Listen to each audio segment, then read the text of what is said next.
Once the introduction phase is over, an industry enters the growth stage. The price of products is relatively high as customers become price insensitive when few competitors operate on the market and there are little or no substitutes available.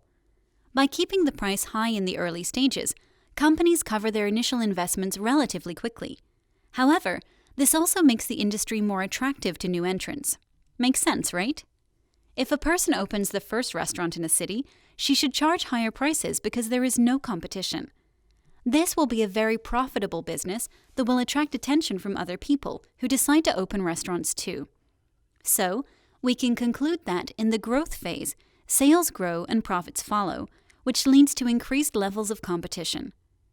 The good thing is the pie is still growing, so sales increase for most participants in the market. The more companies enter the industry, the more money is spent on advertising and more customers will be reached. So that's good news. The challenge becomes winning a bigger portion of the pie. This can be done in several ways. Companies can spend on advertising, increasing their own brand popularity among existing customers. Alternatively, they can invest in production capacity, which would result in economies of scale. A higher production capacity allows for the manufacturing of more units, so unitary costs will decrease. Regardless of whether we sell 10,000 or 20,000 units of a product, the salaries paid for accounting, administration, IT, and top management are more or less the same, right? Well, the more units we sell, the lower the cost per unit we will have, given that fixed costs remain the same as suggested by their name.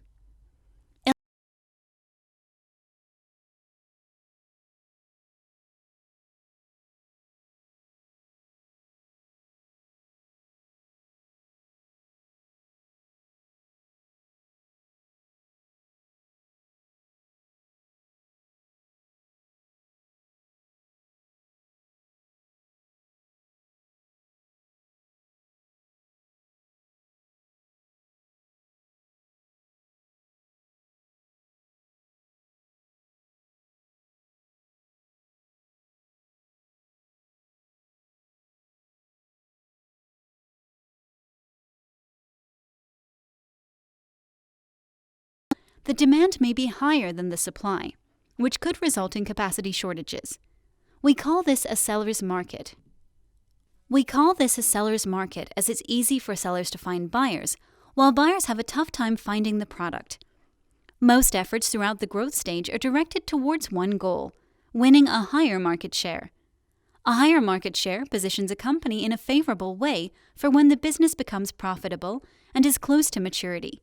A sizable share would result in a strong brand awareness, favorable cost structure, and bargaining position, and in more sales, which will ultimately translate in a very profitable business.